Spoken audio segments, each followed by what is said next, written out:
Alright, so this is my old unit right here. It's a car I've had for almost 3.5 years. It's been like 3 years. It's been through 2 different drivetrains. One was a Pontiac, and now I've upgraded to a Chevy, which Pat should do. No. Because he's still got a Pontiac in his car. But the reason... No, he won't, probably. But the reason I did a Chevy motor is because it's cooler. There's more parts available at literally any parts store. It's easy to do header gaskets on, and it's just pretty awesome to have a BBC in a car, you know what I mean? Especially in a Pontiac, and especially because back in the day, this thing was an old drag car. And I'll show you guys in a little bit, but there's an old Chevy emblem on the back quarter on both sides, so I kind of went with the history of the car. Apparently, in the 70s, 80s, this thing was like a test car. So they would put a bunch of different drivetrains in it and test it and see which drivetrain worked best.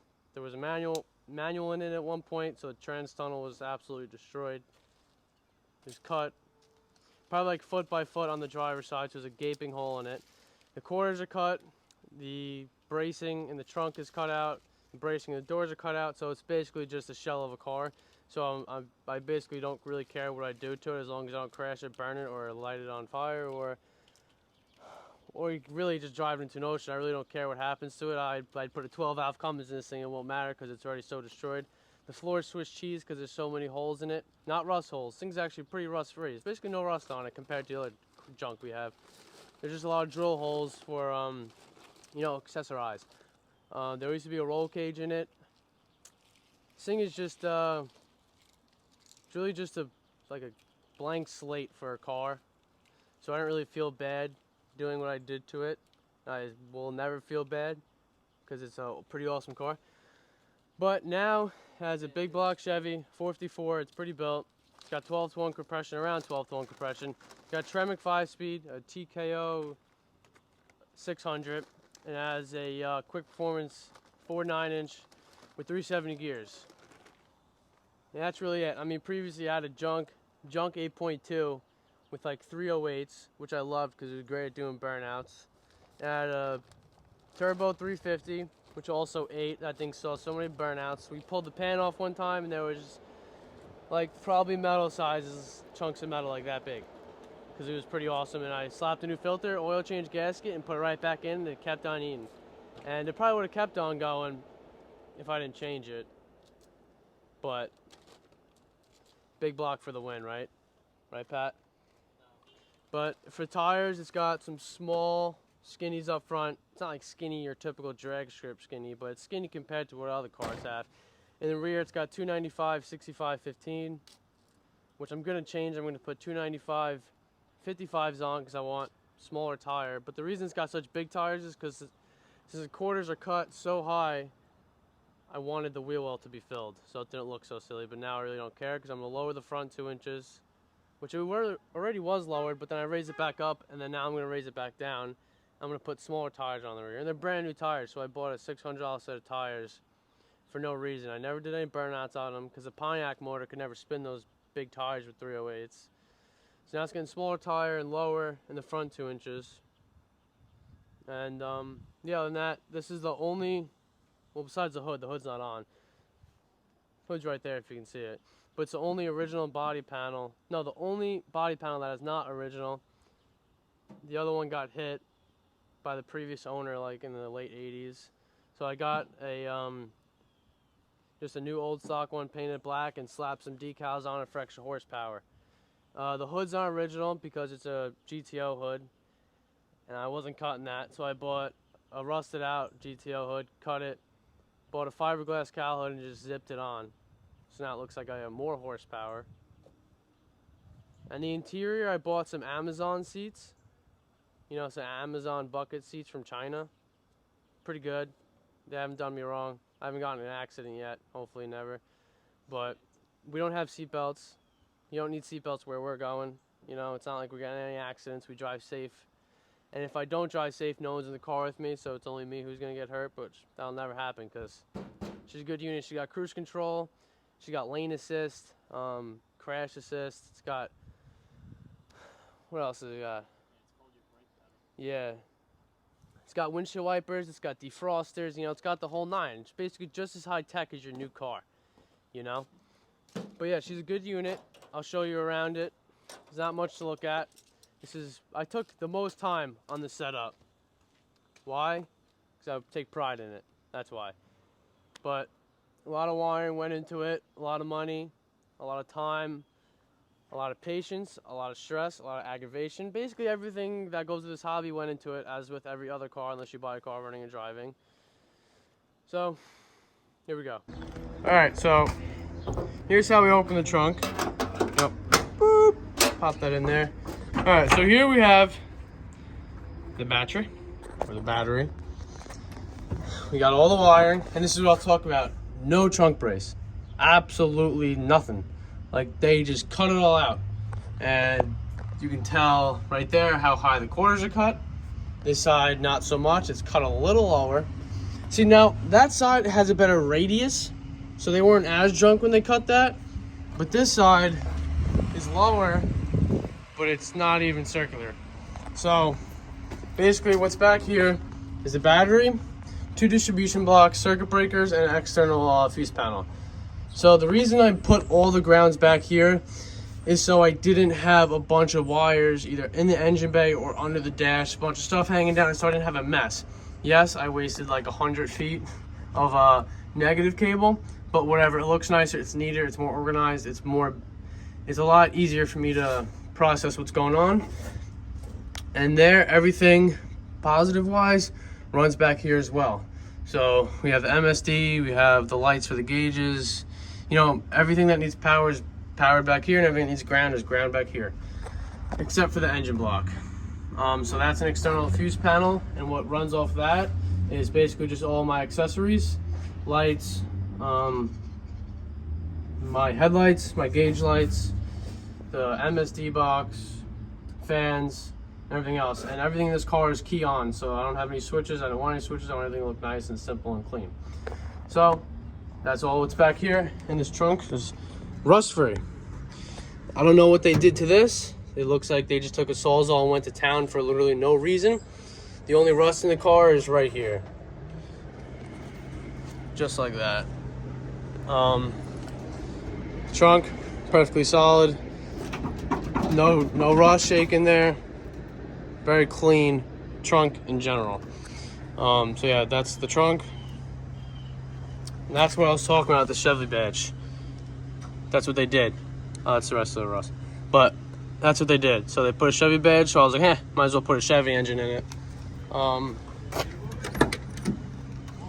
then now for the inside, we have, what's this called? Cool It mat, which I got from my local speed shop. I got my 3 pedals, you know.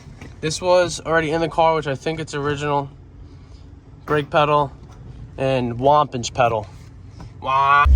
Okay, so in here we have the automatic shifter. We got my gauges. This is a 3 3/4 tack, so it fits inside the dash well. And I extended. Hold on, Nick's moving his cat. So I extended the shift light so it wasn't in there to go on top of here, because like I said, I want a clean look. I don't want any switches. I don't want anything bulging out at my face. And then this is for the LED lights. Fuel gauge doesn't work. Probably won't make it work because who needs fuel? Volt gauge, oil, water, AFR gauge. What's in here? Nothing, just my wiring. and everything wiring wise runs under the passenger side and goes up into the back.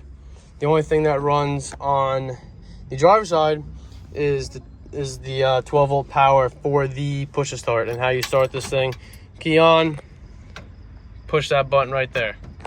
That's it. This thing will not fire.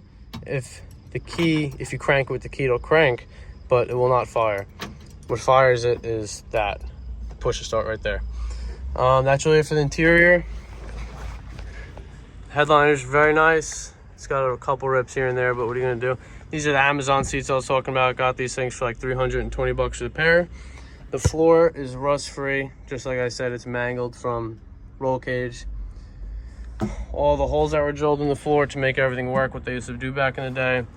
I welded in an aftermarket trans tunnel because they had a Muncie in it, I guess. Foot by foot, gaping hole. Got the trans tunnel in. Cut it for the automatic shifter. You know what I mean? And yeah, that's it. This is my headlight. I just have it zipped up for now because I couldn't get it in there. It was being a pain. I'm not going to take the door panel off, but inside there's supposed to be like a skeleton and a bracing and everything else, but it's not in there. It's not in there on the quarter windows either. So this car is completely gutless of everything that's supposed to be in it. So nothing's in it that should be there. All the wiring under the dash, I did as neat as I could without taking everything out and spending all winter doing it. I just got this thing ready just in time for summer. So this is the interior. I still got to put the carpet in, and that's really it for in here. All right, so now here we have the engine bay.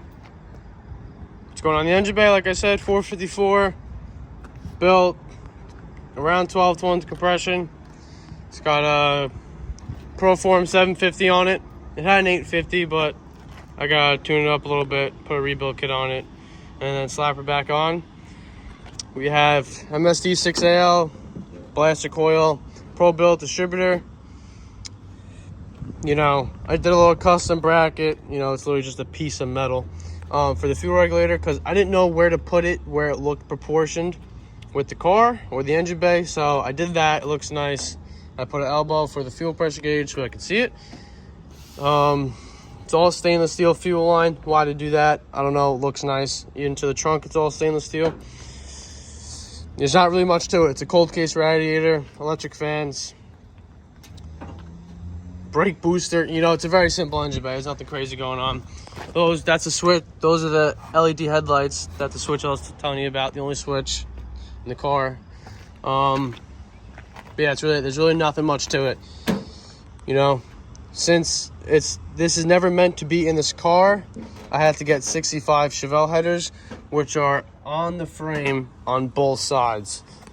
I don't know how they got in there, but they are in there. I had to bang the headers a lot to get the steering column to fit.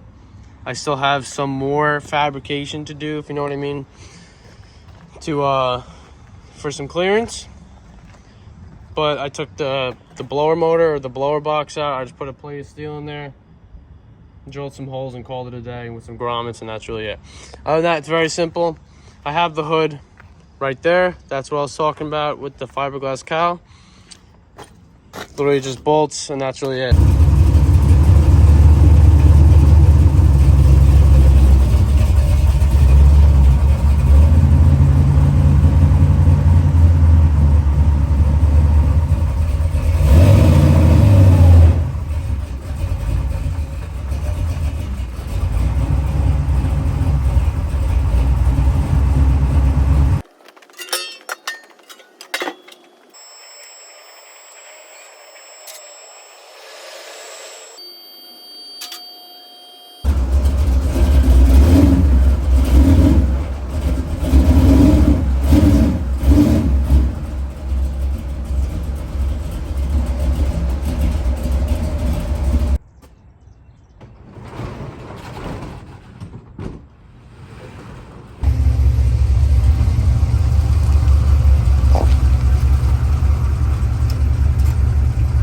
So that was the end of the video. Pretty simple. Talked about my car and showed the cars pulling in and out. That's the process of Basically every weekend at the shop, we pull the car out, lower the car, ramps, pull the other one out. We gotta move 3 cars just to drive your one car. It's basically how it is. We got three cars, the car right below the phone, the 2 cars inside, and the Impala you saw in the video. We got one more car that's at Scarp's house, that 70 Camaro. That we will be working on that soon. We'll be pulling the motor because he blew it up from that 76mm turbo. He put a big turbo on a motor that is not meant for boost at all. So he's sending that out to get rebuilt. We gotta pull that thing out pretty soon, probably within like a month or 2, who knows. We also got a square body way back there that we'll be putting a new motor in because it's blown. So we gotta do that. We got a lot to do. So yeah, thank you guys for watching. Like and subscribe for more, and see you in the next one.